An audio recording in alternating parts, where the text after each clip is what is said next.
Halo geng, selamat datang di channel YouTube Bone Terkini. Sebelum lanjut ke videonya, jangan lupa klik like, komen, dan share. Jangan lupa juga untuk klik subscribe dan nyalakan lonceng notifikasi agar Anda tidak ketinggalan video menarik dari Bone Terkini. Pada video kali ini, Bone Terkini akan membahas tentang misteri kerajaan gaib di Sungai Walanae. Sungai Walanae merupakan sungai yang melintasi wilayah Kabupaten Bone, Wajo, dan Sopeng. Sungai ini berhubungan erat dengan Sungai Cenrana di wilayah Bone yang bermuara di Teluk Bone. Kedua sungai tersebut menyimpan sejuta misteri yang sangat melegenda. Walanae sendiri berasal dari kata wae dan lena. Wae artinya air, sedangkan lena artinya sungai. Sungai yang agak kecil disebut salo, sedangkan sungai besar disebut lena. Menurut sejarah, dahulu kapal-kapal besar pengangkut logistik tentara Belanda bisa berlayar dari Teluk Bone masuk Palime, Uloe, sampai sandar di Ajang Ale melalui Sungai Cenrana dan Walanae. Bahkan, ada sumber yang menyebutkan di tahun 70-an kapal besar masih bisa sandar di Uloe sekitar pasar. Namun saat ini terjadi pendangkalan sungai sehingga hanya perahu kecil yang mampu melintas. Banyak warga yang percaya Sungai Walanae dan Sungai Cenrana sebenarnya memiliki kehidupan masyarakat gaib di dalamnya. Di sepanjang sungai tersebut terdapat kerajaan yang tak dapat dilihat dengan mata telanjang karena berada pada dimensi lain, yaitu alam gaib yang hanya dapat diketahui oleh orang-orang yang diberi penglihatan batin oleh Tuhan. Hal ini pun diakui oleh masyarakat sekitar.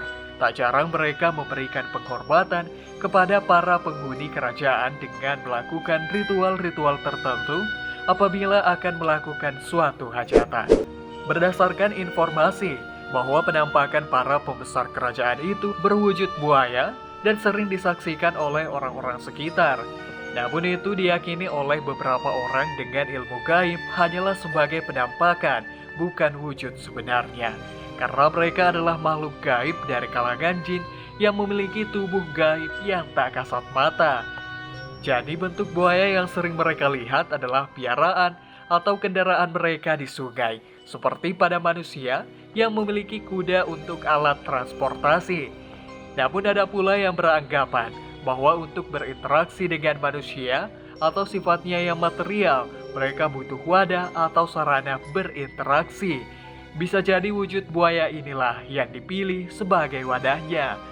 Sebagaimana beberapa golongan jin memakai sarana ular, penyu, gurita, bahkan ikan duyung sebagai alat berinteraksi dengan manusia supaya keberadaannya di bumi dapat diketahui dan dihargai.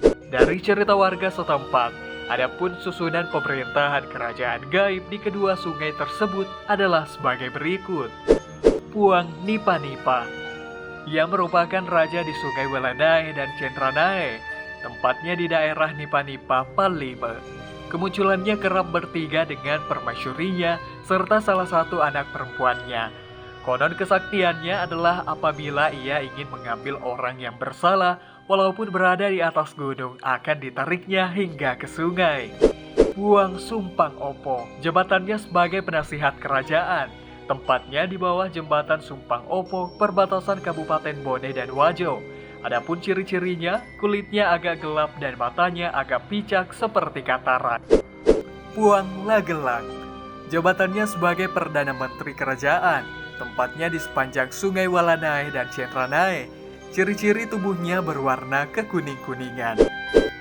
Puang Sulilie Daeng Maserang, jabatannya sebagai Panglima Perang Kerajaan. Tempatnya di daerah Sulilie, Desa Pakasalo.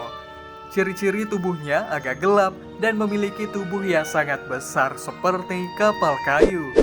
Puang Magaratung, jabatannya sebagai Menteri Wanita Kerajaan. Tempatnya di Desa Cenrana, tepat di depan Masjid Cenrana, dengan ciri-ciri tubuh berwarna putih. Puang Labelang, jabatannya adalah kurir kerajaan. Tempatnya di Sungai Unyi, tepat di belakang Masjid Raya Uloe. Ciri-ciri tubuhnya bergaris-garis belang. Puang Pakasalo, jabatannya sebagai Dewan Pemerintahan seperti Sekretaris Kerajaan. Tepatnya di pertigaan pertemuan sungai Walanae, Chenranae, dan Unyi. Kemunculannya sangat jarang didapati. Ia hanya muncul apabila ada isyarat banjir besar yang akan menimpa desa-desa di sekitar sungai tersebut. Puang Lacelapili menjabat sebagai Menteri Penerangan dan Intelijen, tempatnya sepanjang sungai Walanae. Ciri-cirinya berkerudung merah dan kedua pipinya berwarna kemerahan. Ia kadang menampakkan diri tapi tidak mengganggu. Namun ia melapor kepada penguasa lainnya apabila menemukan orang yang berkata sombong sewaktu turun di sungai. Nah, merekalah para pembesar-pembesar kerajaan yang menjalankan pemerintahan gaib di sepanjang sungai Walanae.